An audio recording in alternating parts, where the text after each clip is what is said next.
जल्लाद निशाशक्त स्वामीर तुमुल कांड अधरात्रि पिटी मारिदेला स्त्री को मृतक भाईर अभियोग पाई घटनास्थल में ओपदा थाना अधिकारी सदल बले पहुंची काबू कले अपराधी स्वामी को। बालेश्वर जिला ओपदा थाना अघिरापदा पंचायतर कमारपाल चिंचिड़ा आदिवासी साहि रे घटी अघटन। एही ग्रामर पांडु सिंह बयस 45 वर्ष 25 वर्ष तले भल पाई सही ग्रामर गोवर्धन सिंह को सान झील जानी सिंह को विवाह करथिले।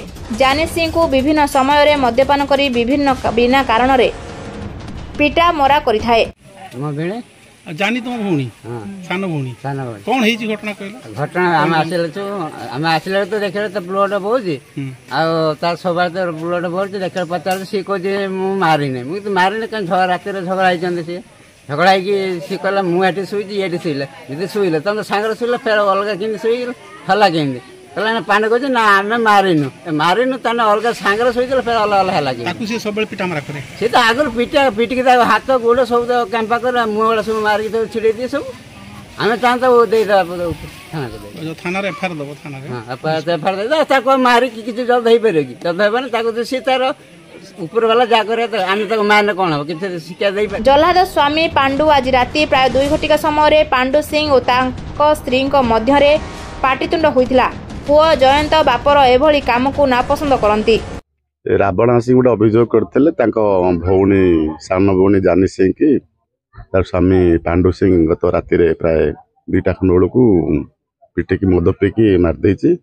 ये घटना संगे खबर पाई आसलु खबर पाई जहाँ जाना पालु जे सी आगुरी मद पीकी स्वामी की जानी सिंह को स्वामी बहुत समय बाड़ाबाड़ी करे आगुरी भी 4-5 दिन बाड़ाबाड़ी कर हाथ भांगी देता गत काल राति अत्याधिक मद पी कौन कारण पाटतुंड कर बाड़े मारिदे। कौन जना पड़नी कौथे बाड़े बोली साइंटिफिक टीम अधिक तदंत चालू रही तदंत पर जना पड़ो कौन मद पीकी 2 जन स्वामी स्त्री मद पीते अत्याधिक बचसा पाटतुंड अभियोग अटक रखी। राति रे पांडु मद पी आसी निज स्त्री को कौन से काठ फाड़िया पिटिबा सह छाती को गोईठा मारी देबारु स्त्री जानीर मृत्यु हो जाइथिला। सकाळे खबर पाई ग्रामवासी माने घटनास्थल में पहुंची घटना देखि पांडु स्त्री को अटक रखी थाना को खबर देथिले।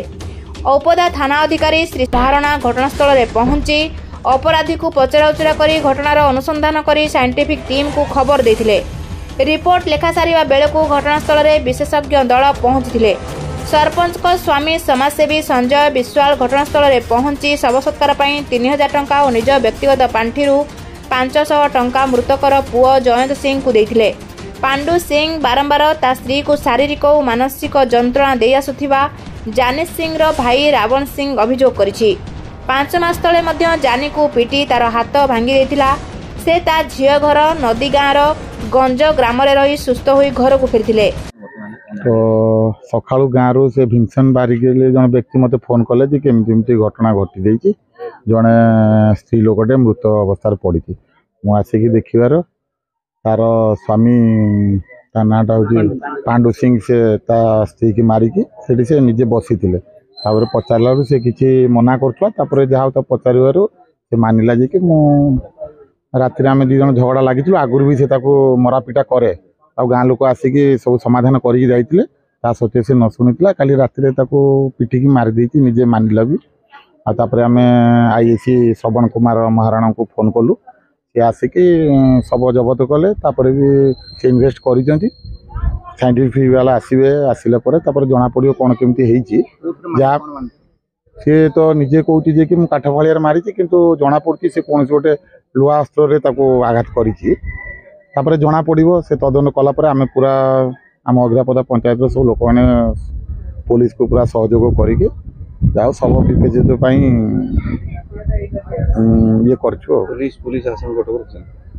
पुलिस हाँ पुलिस ऑलरेडी से सरेंडर कर दी निजे से पुलिस के आगे सरेंडर कर चाहूँ जहाँ जमी से ये अन्याय करमितिया संविधान आकार जो भाया शास्ति मिलवा कथा मिलू गाँ लोक भी सहीटा भी चाहूँगी कहीं से ना फिर आग को आग पीढ़ी मैंने फिर से अनुकरण करेंगे जहाँ तो देखी घटी जाइए अल्प दिन तले 3टा मरड़ होता ता किछि दिन पर यार भी सेमता होती तेणु लोक मैंने चाहूँ पनिशमेंट मिलू दोषी को उपयुक्त दंड मिलू बोली सबुरी महल रे दाबी हेउछि। औपदारू शांतनु कुमार बेहेरा रिपोर्ट रूपाथालिया न्यूज।